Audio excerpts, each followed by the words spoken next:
برسول الله والبدوي ورجال من بني علوي سلكوا في المنهج النبوي برسول الله والبدوي برسول الله والبدوي ورجال من بني علوي سلكوا في المنهج النبوي برسول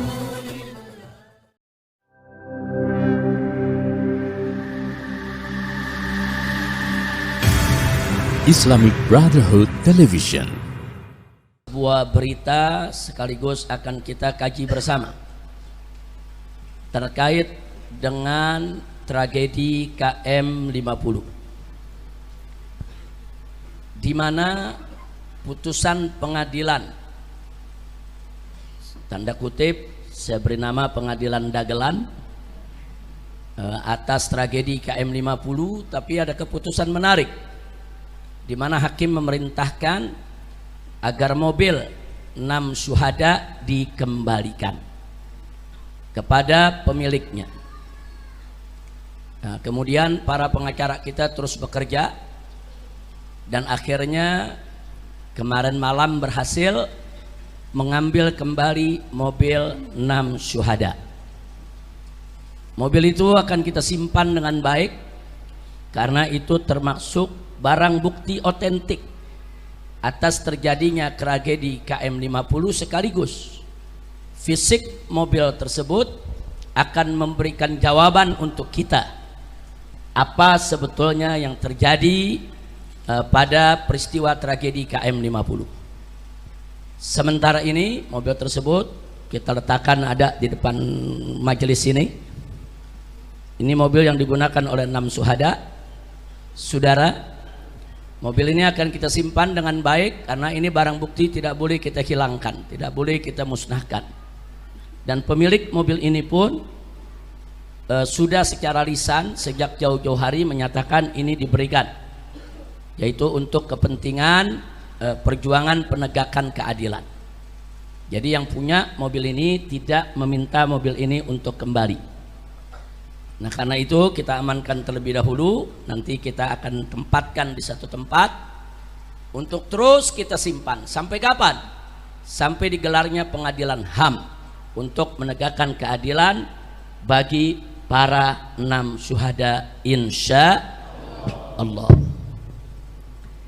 Nah, di sini saya mau ingatkan firman Allah Subhanahu wa taala dalam Al-Qur'anul Karim, yaitu dalam surat Ibrahim ayat 42. A'udzu billahi minasyaitonir rajim. Bismillahirrahmanirrahim. Wala tahsabannallaha ghafilan amma ya'malu dhalimun. Amma ya'malu dhalimun. Innama yu'akhiruhum liyaumin tashkhasu fihil absar. Sadaqallahul azim. Luar biasa ayat ini, saudara. Masya Allah, tabarakallah. Allah menyatakan walah tahsabanallah, jangan sekali-kali kamu mengira bahwa Allah itu ghafilan, lalai, amma ya'malu zalimun, dari apa yang dilakukan oleh orang-orang zalim. Jadi Allah menyatakan dengan tegas dalam ayat ini, jangan sekali-kali kamu mengira bahwa Allah itu lalai dari apa yang dilakukan oleh orang-orang zalim. Artinya apa? Artinya di sini penegasan Allah tidak lalai. Allah tidak lalai, Allah tidak diam, Allah tidak akan biarkan orang-orang zalim dengan segala kezalimannya, saudara. Selanjutnya Allah ingatkan, innama yuakhiruhum, sesungguhnya Allah tunda mereka. Jadi kezaliman mereka enggak langsung dibalas pada hari itu juga, saudara. Allah tunda pembalasan mereka, saudara. Sampai kapan? Liyaumin, yaitu untuk suatu hari nanti, tashkhasu fihil absar, di mana mata-mata manusia semua akan terbelalak. Maksudnya apa? Maksudnya di hari itu Allah buka segala kenyataan, fakta dan kebenarannya. Sampai nanti orang semua terbelalak, oh begitu zalimnya, oh begitu jahatnya, oh begitu bejatnya, oh begitu bobroknya, ditelanjangi oleh Allah Subhanahu wa taala. Ya, banyak ahli tafsir menafsirkan ayat ini berkaitan dengan pengadilan akhirat, pengadilan Allah di hari akhir nanti, saudara. Tapi jangan lupa, saudara, bahwa pembalasan Allah sering terjadi di dunia sebelum di akhirat. Nah, karena itu saudara nggak usah kaget kalau ada satu peristiwa kezaliman di hari itu Allah belum buka, tapi di hari-hari berikutnya Allah buka satu persatu, ya. Ini belum di akhirat nih, baru di dunia Allah buka satu persatu, dan betul begitu dibuka kita terbelalak kaget. Oh begitu, oh ternyata zalim, oh ternyata bejat, oh ternyata bobrok, oh ternyata lebih jahat dari yang kita kira. Subhanallah. Sadaqallahul azim. Maha benar Allah dengan segala firman-Nya. Nah, maka itu di sini saya mau sampaikan, ya ikhwan. Mobil 6 syuhada yang hari ini ada di hadapan kita semua, yang hari ini ada di tempat kita ini, fisiknya saudara, insya Allah akan kita simpan dengan baik sampai keadilan ditegakkan. Karena saat pengadilan HAM digelar nanti, mobil 6 syuhada ini menjadi bukti penting yang tak terbantahkan, insya Allah. Mobil 6 syuhada ini menjadi bukti penting tentang kebejatan dan kejahatan serta kesadisan geng KM50 yang dipimpin oleh seorang jenderal dan melibatkan Satgasus Polri, saudara. Nah, jadi ini sudah menjadi fakta dan sudah menjadi rahasia umum, semua orang tahu. Alhamdulillah. Nah, sekarang mari kita kaji, ya. Apa urgensi daripada fisik mobil 6 syuhada ini secara hukum? Kita bicara secara hukum. Mobil 6 syuhada ini secara hukum menjadi bukti otentik tentang adanya satu, adanya unlawful killing, yaitu pembunuhan di luar hukum atau pembunuhan tidak sah secara hukum yang dilakukan oleh aparat negara. Jadi kalau ada aparat negara melakukan pembunuhan di luar hukum secara tidak sah, semena-mena, itu disebut unlawful killing. Istilahnya unlawful killing, ya ikhwan. Dan unlawful killing itu pelanggaran HAM. Jadi bukan pembunuhan biasa, ya ikhwan. Kalau ada warga bunuh warga, ribut, berkelahi tentang sesuatu, itu pembunuhan biasa. Tapi kalau aparat negara menggunakan kewenangannya untuk membunuh warga sipil tanpa proses pengadilan yang sah, saudara, ini namanya unlawful killing, dan itu termasuk pelanggaran HAM. Yang kedua, saudara, mobil 6 syuhada ini juga secara hukum menjadi bukti terjadinya extrajudicial killing. Apa itu extrajudicial killing, saudara? Yaitu pembunuhan di luar hukum atau tanpa putusan pengadilan yang dilakukan secara sengaja serta dilakukan atas perintah jabatan dengan melibatkan pejabat negara, saudara. Ini disebut extrajudicial killing. Ini juga pelanggaran HAM. Dan dua-dua ini ada pada peristiwa tragedi KM50, dan fisik mobil 6 syuhada menjadi bukti otentik yang tidak terbantahkan. Yang ketiga, saudara, fisik mobil 6 syuhada ini juga menjadi bukti buat kita semua akan adanya obstruction of justice. Apa itu obstruction of justice? Obstruction of justice yaitu segala bentuk intervensi atau menghalangi sebuah proses hukum. Jadi kalau ada pejabat negara justru menggunakan wewenangnya untuk menghalang-halangi proses hukum, saudara.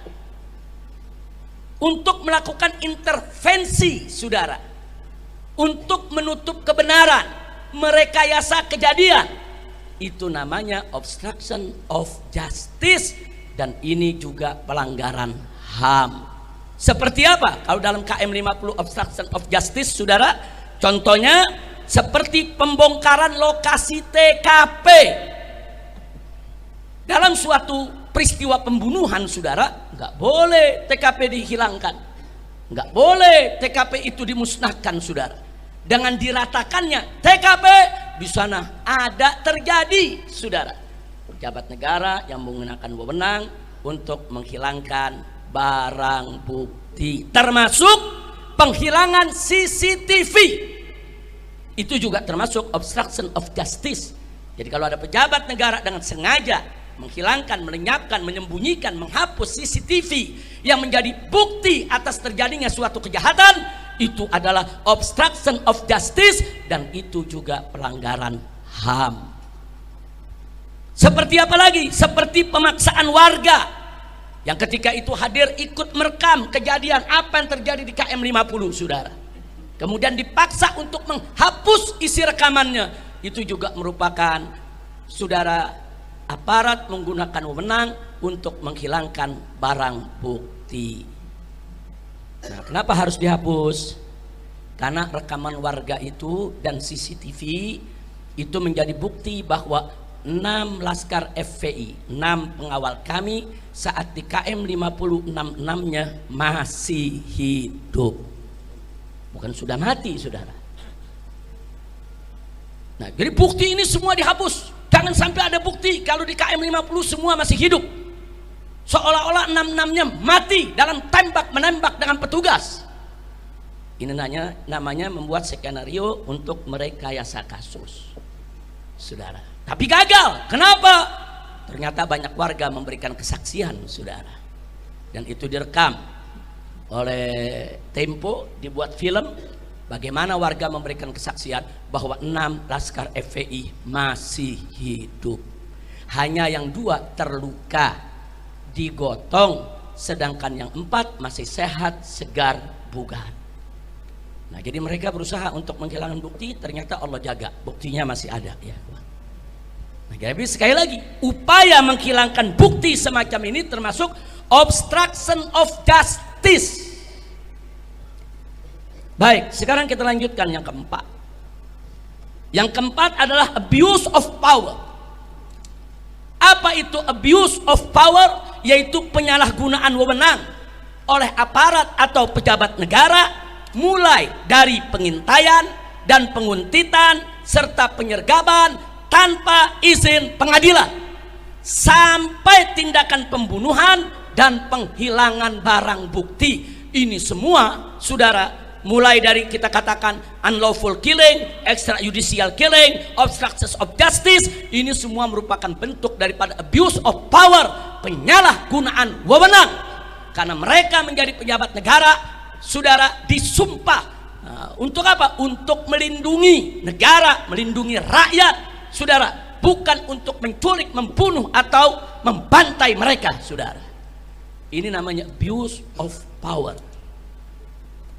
Nah, sekarang yang kelima, perlu kita ketahui bahwa keempat pelanggaran tadi, baik itu yang pertama unlawful killing, maupun itu yang kedua extrajudicial killing, maupun yang ketiga obstruction of justice, maupun yang keempat abuse of power, saudara, maka ini semua merupakan pelanggaran HAM. Dan bukan sembarang pelanggaran HAM, pelanggaran HAM berat. Kenapa berat?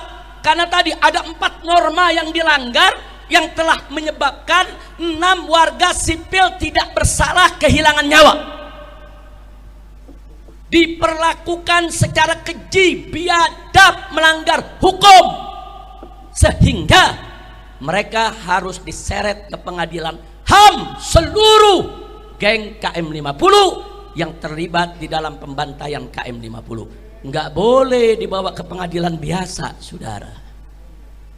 Makanya kami akan berjuang kepala jadi kaki, kaki jadi kepala.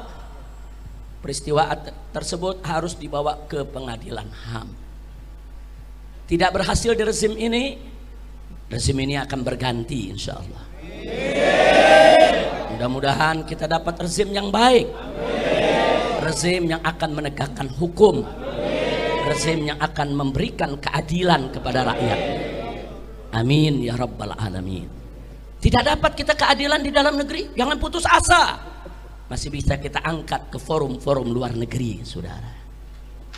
Tidak juga bisa diangkat ke luar negeri, jangan putus asa. Sampai jumpa di pengadilan akhirat. Allah tidak lalai. Allah tidak lalai. Jadi jelas tadi Allah firmankan apa dalam Al-Qur'anul Karim? Tegas Allah nyatakan, wala tahsabannallaha ghafilan amma ya'malu zalimun. Jangan kamu kira Allah lalai dari apa-apa yang dilakukan oleh orang-orang zalim. Enggak ya kawan, Allah enggak lalai. Allah enggak lalai. Tapi bagaimana cara Allah membuka mereka sungguh indah. Allah buka satu persatu tanpa kita kira ya kawan. Allah buka satu persatu tanpa kita duga. Bahkan Allah buka satu persatu yang kita sendiri enggak pernah tahu kalau yang bersangkutan pernah terlibat, saudara. Subhanallah. Allah buka dengan satu peristiwa pelanggaran HAM yang lain, yaitu peristiwa Satgasus, saudara, yang mana terjadi yang kita kenal dengan kasus Sambo, saudara. Allah buka semua. Allah buka satu persatu. Siapa yang bisa buka itu kalau bukan Allah ya kawan? Alhamdulillah. Itu bukti kalau Allah tidak diam. Allah tidak lalai. Allah tidak akan biarkan orang-orang zalim itu, saudara, tertawa riang dengan kezalimannya. Nah, jadi kita tunggu saja. Sebentar lagi insya Allah dengan kekuatan doa Anda semua, Allah akan buka habis-habisan itu di dunia sebelum di akhirat. Tentu di akhirat siksa yang Allah siapkan jauh lebih pedih lagi, saudara. Amin ya rabbal alamin. Nah sekarang baik, yang berikutnya yang ingin saya garis bawahi, ada skenario palsu dan gagal terkait KM50. Skenario palsu dan gagal. Skenario yang mana? Yang disampaikan dalam siaran pers KM50 di Polda Metro Jaya, saudara, yaitu pada siang hari kejadian di pagi hari, siang hari ada siaran pers, saudara. Di sana dikatakan bahwa semua mobil berisi 10 laskar FPI setelah pepet-pepetan di jalan turun dari mobil lalu serang petugas dengan aneka senjata tajam dan aneka senjata api, sehingga petugas terpaksa bela diri dengan menembak mati 6 laskar FPI, sedang yang 4 melarikan diri. Ini versi polisi, ini kata polisi. Kapan bicara begitu? Ya di siaran pers, kan di YouTube tersebar ya kawan. Silakan aja kita setel lagi, kita buka. Bukan fitnah, bukan hoax, bukan berita bohong, bukan. Silakan, ada semua, saudara. Jadi skenarionya, jadi mobil FPI ini pepet-pepetan dengan mobil petugas, kemudian berhenti, ada 10 orang turun pakai senjata menyerang petugas. Nah, karena petugas mau diserang, maka petugas kan boleh bela diri. Maka petugas langsung keluarkan senjata, menembak mati 6 laskar, dan yang 4 melarikan diri. Kata polisi. Kira-kira jelas ya? Nah, ternyata siaran pers tersebut, saudara, bohong. Sebar hoax, sebar fitnah. Kenapa? Satu, sebab bahwa mobil 6 syuhada yang ada depan kita saat ini, saudara, berisi hanya 6 orang laskar, bukan 10 orang laskar. Jadi hanya berisi supir dengan 1 orang di sampingnya, duduk 2 laskar di tengah, dan duduk 2 laskar lagi di belakang. Jadi dari sini saja sudah kelihatan bohongnya. Nah, dari mana kami tahu isi daripada mobil tersebut? Karena sebelum kami berangkat, Panglima Laskar memeriksa semua mobil. Di mobil pertama siapa isinya, di mobil kedua siapa isinya, di mobil ketiga siapa isinya. Bahkan bukan hanya memeriksa penumpang, memeriksa posisi. Siapa supirnya, di samping supir siapa. Siapa yang duduk di tengah 2 orang, dan siapa yang duduk 2 orang di belakang. Nah, jadi artinya apa? Artinya sebelum kami berangkat, kami sudah punya peta, kami sudah punya data. Itu mobil siapa saja yang ngisi dan seterusnya. Jadi tidak ada yang diisi sampai 10 orang. Bohong.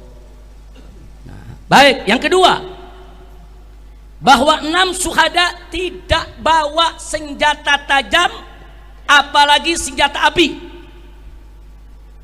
Adapun aneka senjata tajam dan senjata api yang dipamerkan saat siaran pers KM50 di Polda Metro Jaya hanya berdasarkan kesaksian tunggal sepihak dari polisi. Itu pun tanpa uji balistik senjata api, saudara. Senjata api itu mestinya kalau manusia tuh ada forensiknya, saudara. Senjata api juga ada namanya uji balistik. Apalagi kalau senjata api itu asli, terdaftar, nanti ketemu siapa pemiliknya. Nah, jadi tanpa dilakukan, tahu-tahu sudah disebut ini semua punya Laskar FPI. Siapa saksinya? Nah, jadi kalau polisinya cerdas, andai kata benar FPI itu bawa senjata Laskar, kalau mereka cerdas, begitu mereka sergap, mereka bunuh, mereka rekam dulu. Rekam mobilnya, buka pintunya, lihat ada barang apa di dalam. Nah, itu orang baru percaya. Nah, bukan tahu-tahu saudara barang itu sudah ada begitu saja. Oh, itu gampang. Orang mudah mencerna ya ikhwan. Berapa banyak habis bunuh orang taruh pisaunya di tangan orang yang dibunuh, selesai. Itu banyak terjadi di mana-mana. Jadi kesaksian ini hanya sepihak. Ditambah lagi apa saudara yang perlu kita ketahui? Ditambah lagi yang perlu kita ketahui saudara, antara pistol yang ditampilkan dalam siaran pers dengan peluru beda.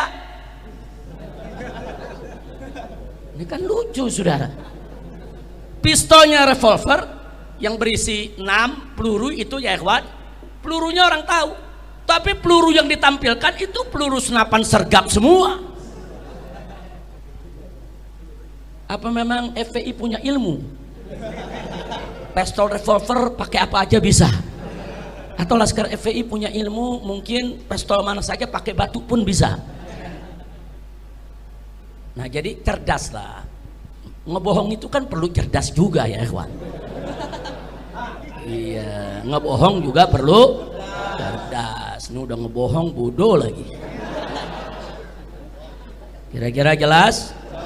Ada lagi. Waktu siaran pers dikatakan ini senjata api asli, ditunjukkan. Besoknya berubah, katanya senjata rakitan. Ada, kita simpan. Itu bukti siaran pers semua kita simpan ya. Hari berikutnya berubah lagi. Enggak, ini senjata asli polisi yang dirampas oleh Laskar. Jadi pertama dibilang senjata asli milik Laskar. Besok berubah senjata rakitan milik Laskar. Begitu diprotes oleh netizen, berikutnya lagi berubah lagi. Katanya senjata asli milik polisi dirampas Laskar. Luar biasa. Saya mau tanya, kita pakai akal yang sehat lah. Saya mau tanya, saudara, akal sehat bisa terima itu? Bisa terima itu? Masuk bisa berubah-ubah. Kan dari hari pertama kan udah ketahuan itu asli atau bukan. Kenapa bisa dirubah-ubah? Kenapa dirubah? Karena kalau dikatakan asli nggak sesuai dengan skenario, jadi perlu rakitan. Ternyata rakitan kurang pas juga sama skenarionya. Oh, kalau gitu ini dirampas saja supaya nanti cocok sama cerita. Nah, ini namanya cocokisme atau cocokiologi. Ilmu mencocokkan supaya bohongnya kelihatan benar. Kira-kira jelas ya? Tahu cocokiologi, tahu ya? Nah, baik. Selanjutnya saudara, bahwa fisik mobil 6 syuhada, nanti selesai pengajian Anda bisa lihat dan periksa sendiri, tapi jangan disentuh ya, jangan disentuh, jangan dibuka pintunya, karena di mobil ini luar maupun dalam ini banyak barang-barang bukti yang harus kita amankan. Tolong jangan dibuka, nanti Laskar tolong dijaga, mau lihat, mau foto, mau videokan silakan. Nanti Anda lihat sendiri saudara, di mobil ini kaca depan ada 2 lubang peluru besar. Terus bodi samping tidak kurang dari 3 lubang peluru. Kemudian itu samping kanan, di samping kiri juga ada beberapa lubang peluru. Artinya apa? Artinya mobil ini disergap saudara, dari depan, dari samping kanan, samping kiri dan belakang. Jadi ditembak dari depan, ditembak dari samping kanan, ditembak dari samping kiri saudara, dan ditembak dari belakang, serta 2 bannya diledakkan saudara. Nah, makanya kalau Anda lihat nanti 2 rodanya sebelah kiri itu sudah pecah ya ikhwan. Ini namanya penyergapan. Dari mana datangnya saudara? Terjadi tembak menembak, terjadi FPI melarikan diri, ini disergap, dibunuh. Nah, pada saat penyergapan tersebut ada 2 laskar yang terluka. Yang pertama yang duduk di samping supir. Nah, ini masih ada pertanyaan, apakah karena peluru dari kaca depan atau peluru dari samping kiri masuk saudara, karena pelurunya dari mata tembus ke leher dan bola matanya keluar. Nah, jadi masih ada pertanyaan, kalau peluru dari depan bola mata biasanya pecah, tapi kalau peluru dari belakang kepala menembus, mendorong mata keluar, bisa jadi itu datangnya. Tapi belum bisa kita buktikan, ini kan mesti ada uji forensik ya kawan, ini dari mana. Tapi yang jelas yang duduk di samping supir sebelah kiri, bola mata kirinya keluar sehingga dia sekarat. Nah, dia sudah antara sadar dengan tidak sadar diri karena peluru tersebut. Hanya 1 peluru menembus sampai ke mata. Nah, sementara yang satu lagi korban yang duduk di belakang supir, itu ada lubang peluru memang cukup besar di samping sebelah kanan, itu mengenai pahanya, tembus saudara. 2 orang ini mengalami pendarahan.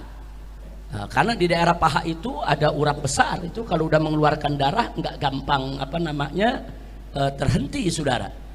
Jadi kedua korban ini dibawa ke KM 50 masih hidup dalam keadaan terluka dan darah terus keluar tanpa dihentikan. Nah, itu yang perlu kita tahu ya ikhwan. Nah, jadi artinya ini sergapan. Jangan bilang nanti laskar yang nyerang. Laskar tidak nyerang saudara. Baik, kita lanjutkan saudara. Bahwa warga KM 50 menyaksikan sendiri bahwasanya 6 syuhada saat dibawa ke KM 50 semuanya masih hidup dengan kondisi yang 2 terluka dan yang 4 sehat, segar, bugar. Jadi yang 4 diturunkan dari mobil, disuruh tiarap di aspal. Yang 1 saudara yang sekarat duduk di samping supir itu tidak diturunkan dulu. Begitu juga yang kena pahanya itu tidak diturunkan dulu. Hanya 4 dulu yang diturunkan. Nah, mereka sedang apa? Menunggu datangnya mobil Land Cruiser hitam sebagai komandan mereka. Jadi mereka menunggu beberapa waktu. Ada yang bilang 15 menit, ada yang bilang 20 menit, ada yang bilang 30 menit. Artinya 2 orang yang luka di mobil selama waktu tersebut terus mengeluarkan darah tanpa dihentikan. Mestinya SOP polisi itu kalau habis tembak seseorang sudah dilumpuhkan harus dibawa ke rumah sakit, bukan dibiarkan darahnya mengalir sampai meninggal dunia. Itu SOP ya Pak. Ini artinya sekian waktu dibiarkan di mobil, sampai Land Cruiser hitam itu datang, turun, kemudian kumpul, kata warga mereka berselaman begini seperti kayak orang lagi bertanding voli itu. Nah, kemudian mereka bersorak seolah-olah mereka senang sudah menang ya ikhwan.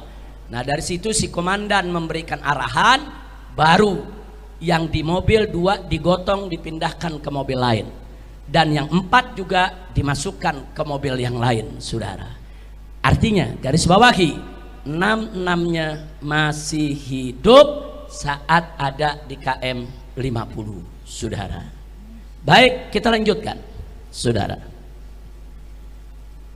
Nah, jadi jangan bilang Laskar melakukan perlawanan, ada tembak menembak sampai ada yang mati, 6 orang, 4 lari. Bohong. Baik, saya lanjutkan, saudara. Bahwa skenario siaran pers KM 50 yang digelar di Polda Metro Jaya berbeda dengan skenario rekonstruksi. Nah, ternyata begitu direkonstruksi nggak sesuai dengan isi siaran pers, dan berbeda juga dengan skenario sidang. Waktu sidang dagelan lain lagi ceritanya, saudara. Polisi yang dijadikan saksi.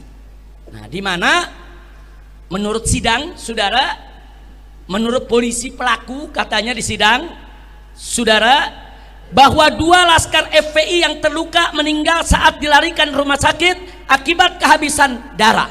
Itu katanya. Katanya. Kemudian sedang 4 laskar FPI lainnya mati ditembak oleh petugas karena melakukan perlawanan di dalam mobil petugas, sehingga terpaksa 4-4-nya ditembak mati. Nah, ini menarik, ini skenario nih. Dari skenario saudara yang disampaikan tadi dalam siaran pers sampai skenario terakhir. Nah, mari kita kaji masing-masing skenario. Yang pertama saya sebut skenario aneh. Nah, anehnya di mana? Mari kita lihat, saudara. 2 laskar terluka, yang satu tertembak di mata, sedang yang satunya lagi tertembak di paha. Ini yang 2 nih yang meninggal dunia, yang katanya kehabisan darah, saudara. Tapi anehnya saat kita memeriksa jenazahnya, kan jenazahnya dibawa ke Petamburan, kan jenazahnya dimandikan di sini, saudara. Ternyata 2 yang luka tadi, yang matanya keluar dengan yang pahanya tertembak mengeluarkan banyak darah, ternyata juga mengalami luka tembak yang sama. 2 tembakan lagi, 1 tembakan dekat jantung dan 1 tembakan di paru-paru, saudara. Dari mana ini peluru? Katanya mati kehabisan darah. Kalau betul dia luka kemudian dibawa ke rumah sakit mati kehabisan darah, nggak ada lagi dong peluru di jantung, nggak ada lagi dong peluru di paru-paru. Ini peluru di jantung dan di paru-paru dari mana datangnya? Datangnya setelah KM 50. Berarti ada apa? Berarti dia masih hidup, dihabisi. Kira-kira jelas gak? Kalau nggak ada luka lagi mungkin benar kehabisan darah. Kalau tidak ada luka yang lain bisa jadi dia kehabisan darah, dia meninggal. Tapi meninggal kehabisan darah pun bukan berarti polisi benar, enggak dong. SOP-nya masa orang lagi luka berdarah dibiarkan. Andai kata pun kehabisan darah tetap salah. Nah, ini ternyata bukan karena kehabisan darah. Seluruh syuhada yang 6 semuanya punya luka tembak di jantung dan punya luka tembak di paru, ya kawan. Semuanya 6-6-nya. Dan luka itu hampir mirip, berdekatan. Semuanya itu dekat jantung, ya kawan. Semua. Dan semuanya ada di paru, ya kawan. Berdekatan. Kok bisa sama? Nah, jadi sekali lagi di sini jadi aneh kalau dibilang 2 laskar itu mati karena kehabisan darah. Enggak sekalian bilang 2 laskar itu mati karena kehilangan nyawa. Kan ngebohongnya lebih enak. Ngebohong tapi benar gitu. Ngebohong tapi benar, ya 2 laskar itu kami umumkan meninggal karena nyawanya dicabut oleh malaikat.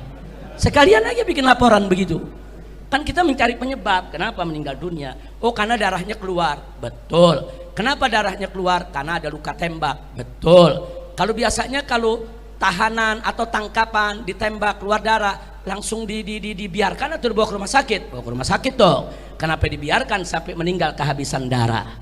Itu satu. Kedua, kalau memang benar kehabisan darah, kenapa ada tambahan luka di jantung dan di paru? Dari mana itu tembakan datangnya? Nah, kira-kira jelas tidak? Jelas ya? Baik. Kemudian yang kedua, saudara, 2 laskar terluka tidak langsung dibawa ke rumah sakit, tapi dibawa dulu ke KM 50. Beberapa waktu menunggu kedatangan mobil Land Cruiser hitam yang berisi komandan yang akan beri arahan 6 laskar tersebut harus diapakan. Jadi ada arahan, ada perintah, ada petunjuk. Makanya tadi kita katakan, saudara, di sana ada unlawful killing, ada extrajudicial killing, saudara, di sana ada obstruction of justice, dan di sana ada abuse of power. Nah, jadi ada yang ditunggu komandan beri arahan. Nah, ini kan berarti atas nama jabatan, saudara. Makanya tadi kita katakan ini pelanggaran HAM berat. Baik, yang ketiga, saudara, pembunuhan 2 laskar ini oleh Komnas HAM diabaikan. Sangat kita sesalkan, diabaikan soal 2 laskar yang meninggal dunia ini oleh Komnas HAM.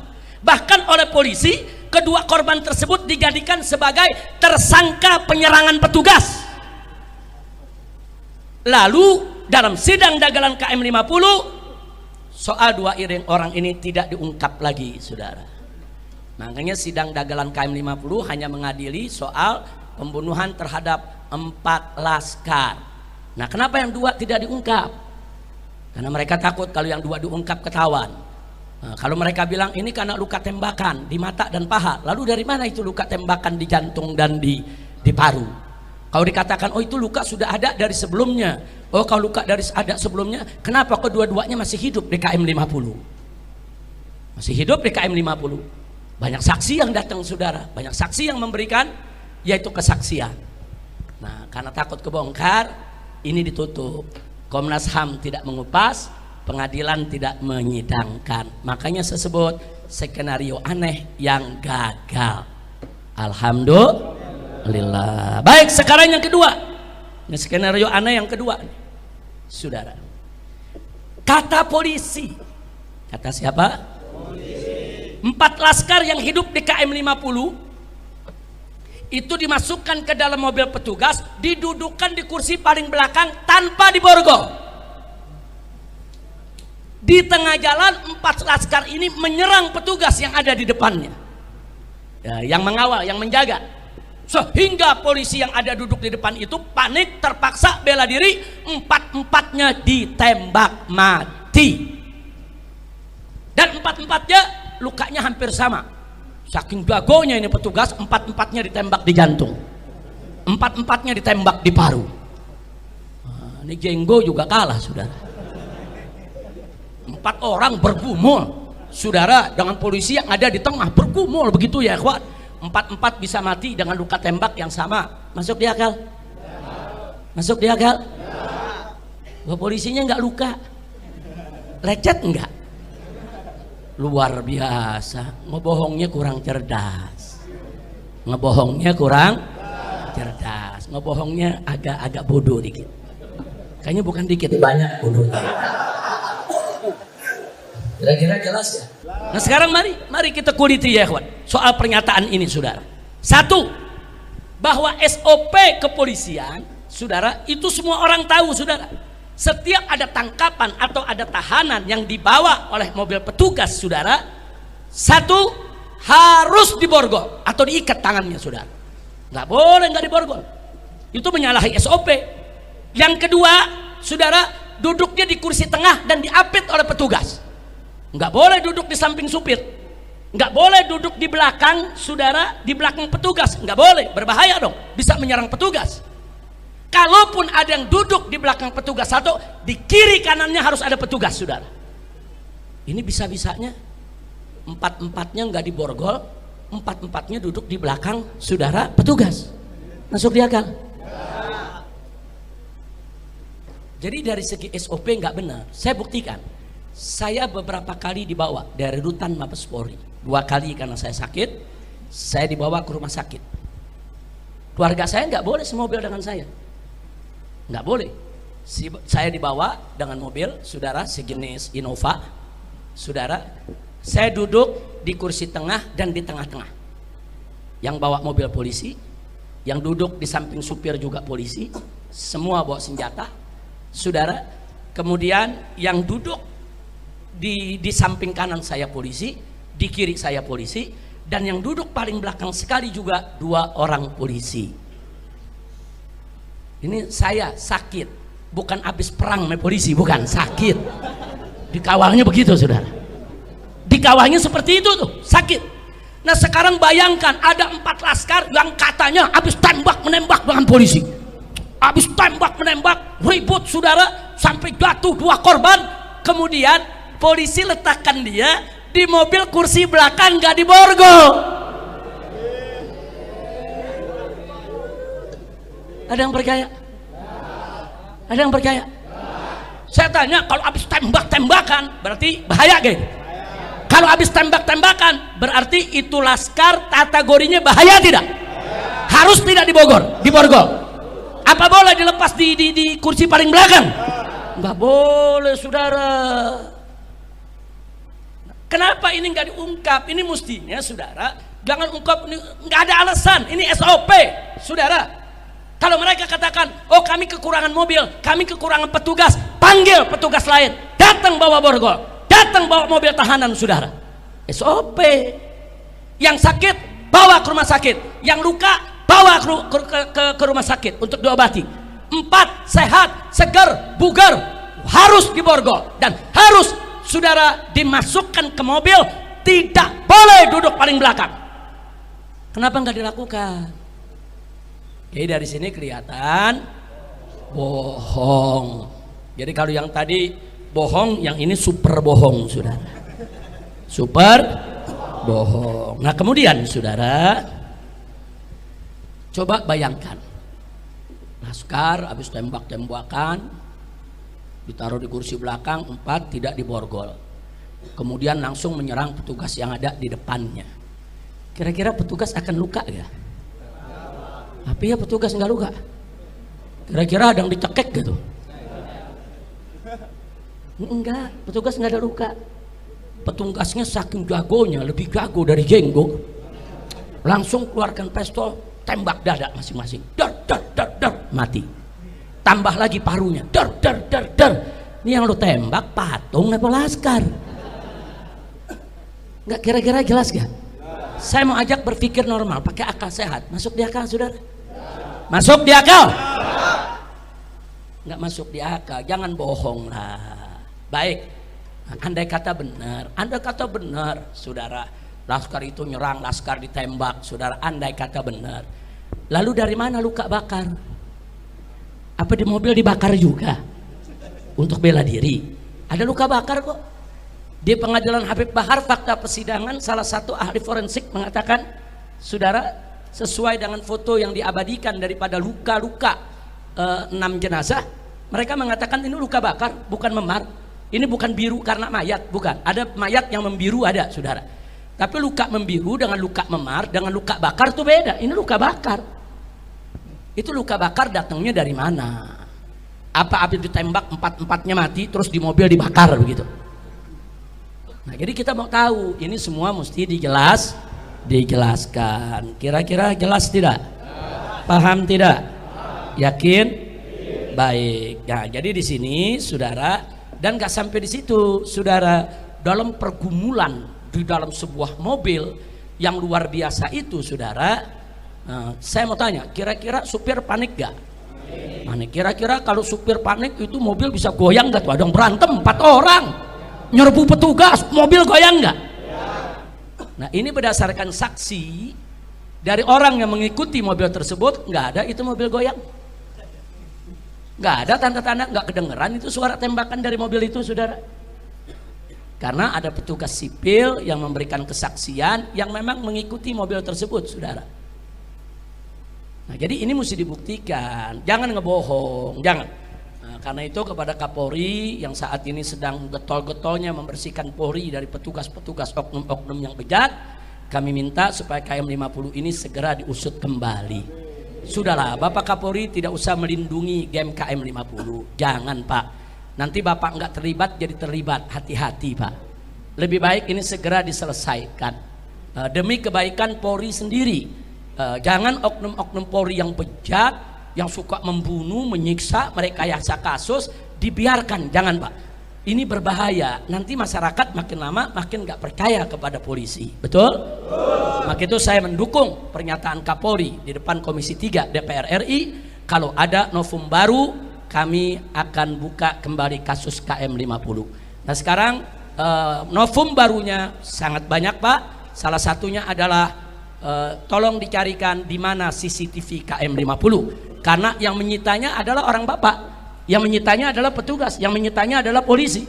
Udah gitu di dalam sidang Sambo, jaksa menyebutkan bahwa orang yang menyita CCTV kasus Sambo adalah orang yang sama yang menyita CCTV di KM 50. Nah, kami minta kepada Bapak Kapolri, pernyataan keterangan dari jaksa penuntut umum Sambo itu dijadikan sebagai masukan, sebagai modal. Digali terus, periksa itu semua geng KM 50, cari itu CCTV-nya ada di mana. Karena sisi tersebut akan mengungkap bahwa Laskar masih hidup di KM 50, akan mengungkap bahwa mobil polisi yang hadir di KM 50 tidak ada satupun yang rusak ataupun tergores, nggak ada. Justru yang rusak di KM 50 mobil 6 Suhada, nggak ada mobil polisi yang rusak, saudara. Karena kalau ada tembak menembak, tubruk-tubrukan mobil saudara, mobil polisi rusak juga dong. Nggak ada, saudara. CCTV itu kunci. Tolong dicari, Pak. Tolong dicari. Selidiki, Pak. CCTV itu di mana? Agar kami ini tidak suudzon kepada semua polisi. Karena masih banyak polisi yang baik, Pak. Masih banyak jenderal yang baik, Pak. Jangan sampai kami curiga kepada semua polisi. Cari itu CCTV KM 50.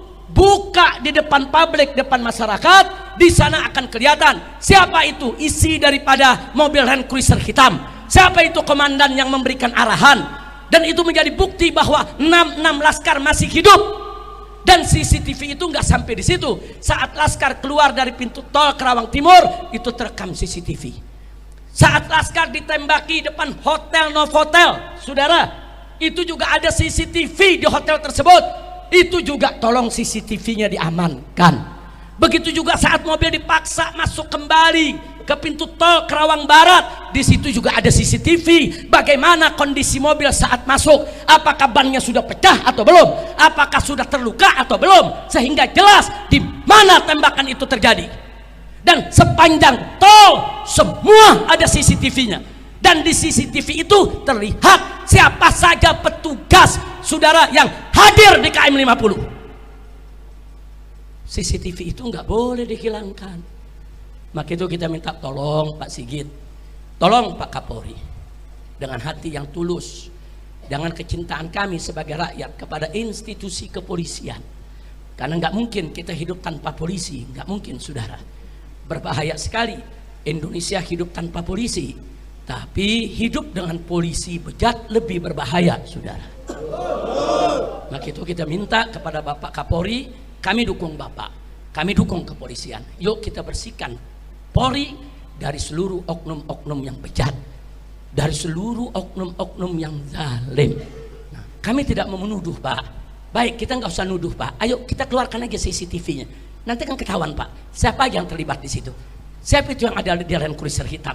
Berapa sih Land Cruiser hitam itu nomor seri polisinya? Ada kok di CCTV, Pak. Ada. Semua mobil kelihatan, Pak. Apa betul ada mobil petugas yang diserang sama Laskar, katanya dihancurkan dengan pedang, saudara? Kemudian dia punya bodinya disabet-sabet dengan parang. Apa betul? Nanti di CCTV kelihatan, Pak. Mobil yang mana itu yang disabet oleh Laskar? Kenapa CCTV tersebut harus disembunyikan? Nah, jadi kalau kita mau bicara novum baru, itulah adalah novum baru. Dan saudara, sekali lagi pernyataan jaksa bahwa saudara, tim yang urus CCTV Sambo adalah tim yang sama yang mengurus CCTV KM 50. Saya tidak bikin hoax, saya tidak bikin bohong. Saya menyampaikan apa yang disampaikan oleh jaksa dalam forum resmi persidangan Sambo, dalam dakwaan resmi yang disampaikan di depan pengadilan negeri, saudara. Nah, kira-kira jelas tidak? Paham semua? Nah, baik. Akhirnya setelah kita uraikan itu semua, saudara, jadi tadi sekali lagi ulangi. Jadi saya katakan kenapa itu super bohong soal 4 laskar itu bergumul di dalam mobil. Satu, bahwa itu tidak sesuai dengan SOP polisi, nggak sesuai. Jadi kalau ikuti SOP mestinya diborgol, ditaruhnya di tengah, diapit oleh polisi. Saya ngalami kok. Saya berapa kali, saudara, dibawa dengan mobil tahanan, mobil polisi. Waktu saya dipindah dari Polda Metro Jaya ke Rutan Mabes Polri. Nah, saya dibawa, saudara, oleh Brimob, oleh Densus, saudara. Saya harus duduk di tengah. Kanan kiri saya lengkap dengan senjata. Di depan saya lengkap dengan senjata. Di belakang saya lengkap dengan senjata, saudara. Ini saya yang dikeluarkan yang tidak ada kejadian tembak menembak. Apalagi laskar yang katanya ada tembak menembak. Berarti tahanan berbahaya dong. Kalau tahanan berbahaya ya borgol dong. Nah, bukan hanya diborgol, letakkan di tengah, diapit dong. Kalau nanti dia membunuh orang bagaimana? Kalau di tengah jalan lari bagaimana? Nah, jadi saya bandingkan dengan diri saya sendiri. Saya sendiri juga diperlakukan diapit kok. Enggak boleh. Saya waktu dibawa dari Rutan Salemba ke ke Lapas Cipinang dikawal begitu, saudara. Waktu saya dibawa ke rumah sakit dikawal. Waktu saya mau dilepas dibawa dulu ke Bapas dikawal seperti itu kok. Itu SOP-nya. Nah, walaupun mereka Habib, maaf ini Habib ya, keluarga Habib nggak boleh duduk di sini. Ini semua petugas, Habib duduk di tengah ya. Walaupun mereka sopan, mereka minta maaf Habib ya. Ini SOP-nya. Oh ya Pak, silakan Pak. Silakan. Kalau saya mau diborgol, saya mau duduk di tengah nggak apa-apa. Silakan Anda jalankan SOP Anda. Waktu saya dipindah dari Rutan Polda Metro berangkat ke Rutan Mabes Polri, tangan saya diikat kok. Padahal yang ngawal puluhan, saudara. Yang ngawal puluhan tetap diikat, saudara, karena itu SOP. Saya ikuti, ayo SOP. Walaupun koruptor banyak yang nggak diborgol. Ya tapi SOP saya ikutin, koruptor nggak mengikutin, saya nggak mau ikutin koruptor. Kira-kira jelas gak? Jadi ini yang perlu diselesaikan. Nah, kemudian yang berikutnya, yang kedua, bahwa 4 laskar FPI yang dibunuh punya luka tembak yang hampir sama, yaitu dekat jantung dan paru. Mana mungkin jika terjadi pergumulan antara 4 laskar FPI dengan petugas dalam mobil petugas, lalu luka tembak ke-4 laskar tersebut kok bisa hampir sama? Hampir sama, ada luka tembak di dekat jantung sama di paru, semua 6 jenazah sama, saudara. Nah, kemudian yang ketiga, bahwa di sebagian tubuh 6 laskar FPI ada luka memar dan luka bakar. Apa luka itu juga dilakukan terpaksa oleh petugas untuk bela diri di dalam mobil? Apa betul luka-luka itu menunjukkan ada penyiksaan? Luka tadi merupakan indikasi ada penyiksaan, saudara. Nah, kita mau tahu, saudara, ya mereka ini disiksanya kapan? Sebelum melawan, saat melawan, atau disiksanya setelah jadi mayat? Nah, mesti dijelasin dong. Nah, jadi jangan ada kebohongan. Mudah-mudahan kita doakan agar Kapolri kita tidak melindungi oknum bejat di Polri. Kita doakan agar Mabes Polri tidak lagi memberikan perlindungan kepada geng KM50. Kita minta supaya KM50 diungkit kembali, diusut kembali. Dan kita minta kepada Bapak Kapolri untuk membentuk tim khusus mencari CCTV KM50, karena itu merupakan kotak Pandora, saudara. Begitu itu dibuka, semua jelas. Apa betul laskar melawan? Apa betul laskar bawa senjata? Apa betul laskar menyerang mobil aparat? Atau sebaliknya, semua akan terungkap begitu CCTV tersebut dibuka. Dan Komnas HAM sendiri dalam laporannya menyatakan bahwa CCTV KM50 disita oleh polisi dan tidak diberikan ke Komnas HAM, saudara. Nah, sementara jaksa di pengadilan Sambo juga mengatakan tim yang menyita daripada CCTV KM50 sama dengan tim yang menyita CCTV kasus Sambo. Artinya apa? Benang merahnya jelas, petunjuknya jelas, indikasinya jelas. Ya tinggal Bapak Kapolri membentuk tim untuk mengusut sampai tuntas melalui CCTV tersebut. Insya Allah Kalau ini dilakukan oleh kepolisian, kepercayaan masyarakat terhadap polisi akan bangkit kembali. Betul? Betul? Saya mau tanya, kalau polisinya baik, menegakkan hukum, bertanggung jawab, dukung tidak? Dukung tidak? Dukung Polri tidak? Takbir. Tapi kalau Polrinya melindungi oknum-oknum bejat yang terlibat narkoba, yang terlibat judi, yang terlibat pembunuhan, penyiksaan, saya mau tanya, suka atau tidak? Suka atau tidak? Senang atau benci? Percaya atau tidak dengan Polri? Takbir. Nah, ini yang saya mau sampaikan pada pertemuan kita hari ini, saudara. Saya mohon maaf kalau waktunya cukup banyak saya ambil pada kesempatan ini. Akhirnya sebagai penutup, saya ingatkan lagi, Allah tidak lalai. Allah tidak lalai. Satu persatu personil aparat kepolisian yang terlibat KM50 terungkap lewat kasus Sambo. Ternyata banyak anggota Satgas Sambo terlibat dalam tragedi KM50. Nah, di antaranya yang terlibat, yang kemarin baru dipecat dari kepolisian, yaitu yang bernama Hendra, saudara. Irjen Hendra, ya dia sudah naik jadi Irjen. Hendra, saudara, dia ikut siaran pers KM50 di Polda Metro Jaya. Nah, ternyata saudara dia terlibat dalam kasus Sambo, dan dia terlibat juga, saudara, yaitu pada saat siaran pers KM50. Nah, saat ini sudah dipecat dari kepolisian. Alhamdulillah. Mudah-mudahan kasusnya tetap berjalan di persidangan agar mendapatkan hukum yang setimpal. Amin. Amin ya rabbal alamin. Nah, karena itu harapan kita semua, semoga KM50 segera dibuka kembali melalui novum baru agar CCTV KM50 ditemukan. Selama CCTV KM50 tidak dibuka kepada publik, selama itu pula masyarakat tidak akan pernah percaya kepada institusi kepolisian. Betul? Betul? Betul? Dan ingat, kasus ini tidak selesai sampai di sini. Jangan lupa, rezim itu bisa berganti. Hari ini berkuasa, besok bisa lemah.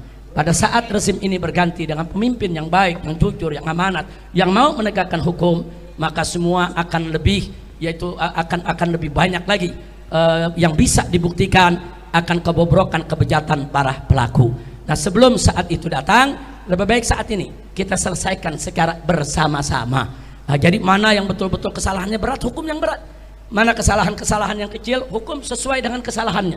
Kita selesaikan secara baik-baik, tanpa saling serang, tanpa saling hujat, tanpa saling menjelekkan. Sekali lagi saya katakan di sini ya ikhwan, kita sekalipun kita nggak percaya dengan polisi, tapi kita butuh polisi. Nggak mungkin negara tanpa polisi, nggak mungkin, saudara. Berbahaya sekali negara tanpa polisi. Tapi kalau oknum polisi yang bejat dibiarkan, ya lebih berbahaya. Mereka bisa berbuat jahat dengan seragam, mereka bisa berbuat jahat atas nama hukum. Itu lebih membahayakan masyarakat ketimbang nggak ada polisi. Nggak ada polisi bahaya, ada polisi jahat lebih berbahaya. Nah, maka itu kita menginginkan Polri kita bagus, Polri kita baik, Polri kita dicintai masyarakat, Polri kita ini profesional, Polri kita ini bersih, amanat, jujur, insya Allah. Nah, itu yang bisa saya sampaikan. Mudah-mudahan insya Allah barakah buat kita semua. Amin ya rabbal